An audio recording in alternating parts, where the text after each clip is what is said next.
நாட்காட்டி என்று சொல்லக்கூடிய இந்த துறையின் இந்த வந்து டிபார்ட்மெண்ட்டுடைய முதல் சட்டத்தை அல்லாஹ் தஆலா அருளியதன் மூலமாக ஒரு நாட்காட்டி என்று இருக்குமேயானால், ஒரு கலண்டர் என்று இருக்குமேயானால் அதுக்கு 12 மாதங்களை தவிர வேறு ஒன்றும் கிடையாது.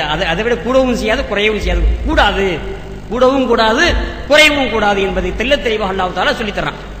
இன்றைக்கு வந்து நடைமுறையில நம்ம பார்த்துக் கொண்டிருக்கிற காலண்டர், அதாவது சூரிய காலண்டர் என்று சொல்லுகிறார்கள், சூரிய காலண்டர் என்று சொல்கிறார்கள், ஆங்கில காலண்டர் என்று சொல்கிறார்கள், இன்னும் சில விவரம் தெரிந்தவர்களை கேட்டால் கிரிகோரியன் காலண்டர் என்று சொல்கிறார்கள். இப்படி எந்த பெயரை வைத்து நீங்க அழைத்துக் கொண்டாலும் ஜனவரி, பிப்ரவரி என்ற மாதங்களை கொண்ட இந்த காலண்டர் இருக்கிறத, இந்த காலண்டர் முறையை பொறுத்தவரையிலும் இதை வந்து பிரபலமான பேர் என்ன, சூரிய காலண்டர். இதுக்கும் சூரியனுக்கு என்ன சம்பந்தம்? ஒரு சம்பந்தமும் கிடையாது. ஆனா என்னன்னு சொன்னா, சூரியனை மையமாக வைத்து பூமி சுழல்கிறது. சூரியன் இப்படி இருக்குது, சூரியனை சுற்றி சூரியனை மையமாக வைத்து பூமி சுற்றி வருகிறது. இந்த பூமி சுற்றி வருவதற்கு 365 கால் நாள் ஏற்படுகிறது. 365 நாளும் ஒரு கால் நாளும் ஏற்படுகிறது. இதனால ஒரு ஆண்டுக்கு 365 கால் நாள், 4 ஆண்டுகள் சேர்ந்தால் ஒரு நாள் எக்ஸ்ட்ரா 366 நாள் என்று ஒரு கணக்கை சொல்லித் தருகிறார்கள்.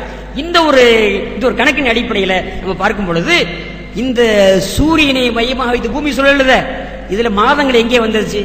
மாதங்கள் 12 மாதம் என்று மனிதன் சொல்றான், அல்லாஹ்வும் சொல்றான். இப்ப இந்த சூரியனை மையமாக வைத்து பூமி சுழல்வதில் மாதங்கள் எங்கே வந்தது? மாதத்துக்கு அங்க வழியே இல்லை, மாதத்துக்கு வழி இல்லை. அப்ப மாதத்தை கணக்கிடுவதாக இருந்தால் எப்படி நம்ம வந்து அதை கணக்கிட முடியும் என்பது இஸ்லாமிய மார்க்கம் தான் சொல்லித் தருது. இஸ்லாமிய மார்க்கம் சொல்லித் தருது. எப்படி சொல்லித் தருது? காலண்டர் என்று சொல்லக்கூடிய அந்த டிபார்ட்மெண்ட், அந்த துறையினுடைய அடுத்த சட்டத்தை அல்லாஹ் தஆலா சொல்லித் தரான். ஹிய மவாகீது லின்னாஸ், சந்திரனை பார்த்து அல்லாஹ் தஆலா சொல்லித் தரான். இது இருக்குப்பா, அந்த சந்திரன் இது மவாகீது லின்னாஸ், இது மனிதனுக்கு தேதி காட்டக்கூடியதாக இருக்கிறது. இந்த சந்திரன் தான், இந்த சந்திரன் பூமியோடு இணைந்து சூரியனை சுற்றி வருதா இல்லையா? இந்த மாதிரி சுற்றி வரும் பொழுது ஒரு ஆண்டுக்கு சந்திரனுடைய சுழற்சி 12 சுழற்சி முடியுது. 12 முறை ஒரு ஆண்டுக்கு சந்திரன் சுற்றி வருது சூரியனை. அப்ப 12 முறை சுத்தினா 12 மாதம் வந்துருச்சா இல்லையா?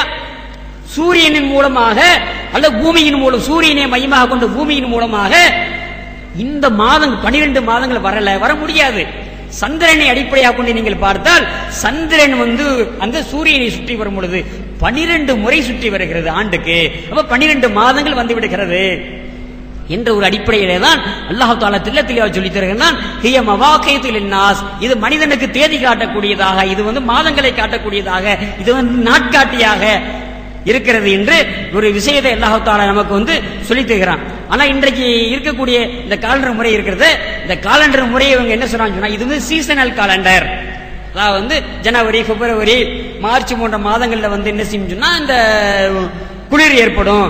அப்புறம் ஏப்ரல், மே, ஜூன் போன்ற மாதங்கள்ல பாத்தீங்கன்னா வெயில் அடிக்கும். அப்புறம் அடுத்தடுத்து வரக்கூடிய மாதங்களில் குளிர் ஏற்படும். அதை தொடர்ந்து வரக்கூடிய மாதங்கள்ல மழை பெய்யும். இப்படி இந்த சீசனை அடிப்படையாக வைத்துத்தான் நாங்கள் இந்த காலண்டரை வந்து வைத்திருக்கிறோம் என்று இவர்கள் இந்த காலண்டரை பின்பற்றக்கூடியவர்கள் சொல்லித் தராங்க. சீசனை முன்வைத்த காலண்டர் என்று சொன்னால் நம்முடைய தமிழ்நாட்டுக்குள்ள நம்ம பார்ப்போம், வேற எங்கேயும் போயிடுவானா. தமிழ்நாட்டுக்குள்ள நீங்க பாத்தீங்கன்னு சொன்னா, அதாவது கன்னியாகுமரி மாவட்டம் இருக்கா இல்லையா, கன்னியாகுமரி மாவட்டமும் அதை சார்ந்த மாவட்டங்கள்ல மே, அதாவது ஜூன், ஜூலை போன்ற மாதங்கள்ல மழை சீசன். ஏனைய மாவட்டங்கள்ல அந்த அக்டோபர், நவம்பர், டிசம்பர் இந்த மாதங்கள் மழை சீசன். அப்ப சீசனல் காலண்டர் சொல்லுவதில் கூட இதில் பொய் ஏற்பட்டு போய்விடுகிறது. ஒரு மாநிலத்தில் இப்படிப்பட்ட மாற்றங்கள் என்று சொன்னால் ஒட்டுமொத்த உலகத்திலும் இப்படிப்பட்ட மாற்றங்கள் ஏற்படும். இனி பாருங்க, அதெல்லாம் வந்து நடைமுறைக்கு சாத்தியம் இல்லை. அதே மாதிரி பாருங்க, ஒண்ணும் இல்ல, காலையில நான் வந்து இரவு பயணம் பண்ணி வந்து ரயில்ல வந்து கொண்டிருந்தேன். காலையில ஒரு 5:30 மணி இருக்கும், முடிச்சு சுபூதர் விட்டு உட்கார்ந்து பக்கத்து சீட்ல இருக்கக்கூடிய ஒரு 60-70 வயதை தாண்டியவர், அவர் சொல்றாரு, அமாவாசை அன்னைக்கு மழை பெய்யும் என்றுதான் நம்ம பார்த்திருக்கோம் வாழ்க்கையில, இவ்வளவு பனி பெய்யுது அப்படிங்கிறாரு. பனி பெய்யுது, எதிரில் உள்ள எதுவுமே தெரியல, அந்த அளவுக்கு இருட்டா இருக்குது. அவர் சொல்றாரு, வயதானவர் சொல்றாரு, அமாவாசை தினத்தில் மழை பெய்யும் என்றுதான் நம்ம வாழ்க்கையை பார்த்து வந்து கொண்டிருக்கிறோம், இப்பொழுது பனி பெய்து கொண்டு இருக்கிறது, எல்லாமே மாற்றமா இருக்குது. இல்ல மாற்றம் ஏற்படத்தானே செய்யும். அப்ப எதுவெல்லாம் மனிதன் சீசன் என்று நினைக்கிறானோ அந்த சீசன்கள் தடுமாற்றத்தை அடைகின்றன, மாறுதல்கள் ஏற்பட்டுக் கொண்டே போய்கொண்டிருக்கிறது. அப்ப சீசனல் காலண்டர் என்று சொல்லுவதிலும் இது அர்த்தம் இல்லை. மாறாக இது மனிதனுக்கு தேதிகளை காட்ட வேண்டும். அன்றாட நடவடிக்கையில் இருக்கும் கடந்த கால வரலாறுகளை தெரிந்து கொள்வதற்கும் இது நாட்காட்டியாக இருக்க வேண்டும் என்பதுதான் அல்லாஹ்வுடைய நாட்டமாக இருந்து கொண்டிருக்கிறது. ஆக அந்த ஒரு அடிப்படையில தான் இந்த காலண்டர் என்பது மனித சமுதாயத்துக்கு தேவை. இந்த காலண்டர் என்றால் எந்த காலண்டர் தேவை? மனிதனுக்கு காலண்டர் தேவை. எந்த காலண்டர் தேவை? எந்த காலண்டர்? சூரியனை அடிப்படையாக கொண்டு பூமி சுற்றி வருது, அந்த காலண்டர் தேவையா? அல்லது அதே சூரியனை அடிப்படையாக கொண்டு சந்திரன் சுற்றி வருகிறது, சந்திரன் ஒரு ஆண்டுக்கு 12 சுற்றுகள் சுற்றி முடிக்கின்றன, அந்த காலண்டர் தேவையா என்று பார்த்தால் எது நடைமுறைக்கு சாத்தியமாக இருக்கிறதோ அந்த காலண்டர் தான். எந்த காலண்டரில் குறைபாடுகளும் எந்த காலண்டரில் பிழைகளும் இருக்கிறதோ அந்த காலண்டரை தூக்கி எறிய வேண்டியதுதான் மனிதன் ஒரு அறிவுபூர்வமாக சிந்திக்கக்கூடிய மனிதன் செய்ய வேண்டிய வேலையாக இருக்கும். இந்த காலண்டரை நீங்க பாத்தீங்கன்னு சொன்னா 4 ஆண்டுகளுக்கு ஒரு முறை ஒரு நாளை கூட்டுகிறார்கள். லீப் இயர் என்ற பெயரில் 4 ஆண்டுகளுக்கு ஒரு முறை ஒரு நாளை கூட்டுகிறார்கள். கடந்த 2000 துவங்கியது 1902, அதாவது கிபி 2000 1999 முடிஞ்சு 2000 துவங்கியது. 2000 மாதத்தினுடைய அந்த பிப்ரவரி மாதம் இருக்கிறது, அந்த பிப்ரவரி மாதத்துக்கு அவருடைய ஏற்கனவே உள்ள கணக்குப்படி 29 நாள் வரணும். ஆனா என்ன பிரச்சனை சொன்னா ஒரு நாள் அட்வான்ஸா போயிட்டு இருக்கு. உலகம் ஒரு நாள் அட்வான்ஸா சுழந்து கொண்டிருக்கிறது. எனவே எந்த ஆண்டு மட்டும் இந்த சூரிய காலனுடைய உற்பத்தியாளர்களான அந்த ஆங்கிலேய ஐரோப்பியர்கள் இதை தற்காலிகமாக நிறுத்தி வைத்திருக்கிறார்கள். ஆக இன்றைக்கு அட்வான்ஸாக ஒரு நாள் போய்கொண்டே இருக்கிறது. இதை அட்ஜஸ்ட் பண்ணா ஒரு நாள் அப்படி ஜம்ப் ஆயிரும். ஒரு நாள் சுமார் 24 மணி நேரம் ஜம்ப் ஆகுது பாருங்க. எவ்வளவு பெரிய குழப்பங்கள் இருக்கிறது, எவ்வளவு பெரிய பிழைகள் இருக்கிறது, எவ்வளவு பெரிய குறைபாடு இருக்கிறது.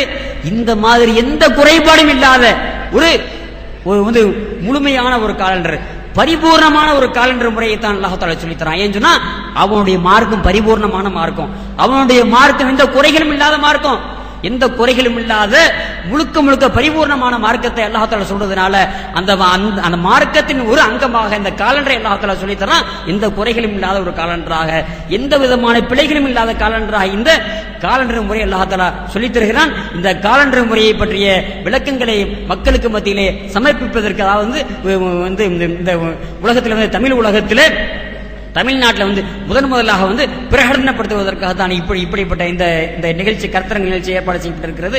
எனவே அல்லாஹ் தஆலா இதன் மூலமாக நிறைய செய்திகளை மனித சமுதாயத்திற்கு கொண்டு போய் சேர்க்க வேண்டும் என்ற ஒரு எதிர்பார்ப்பில் ஏராளமான அறிஞர்கள், அது சார்ந்த பல துறைகளையும் சார்ந்த நிறைய ஏராளமான அறிஞர்கள் வந்திருக்கிறார்கள்.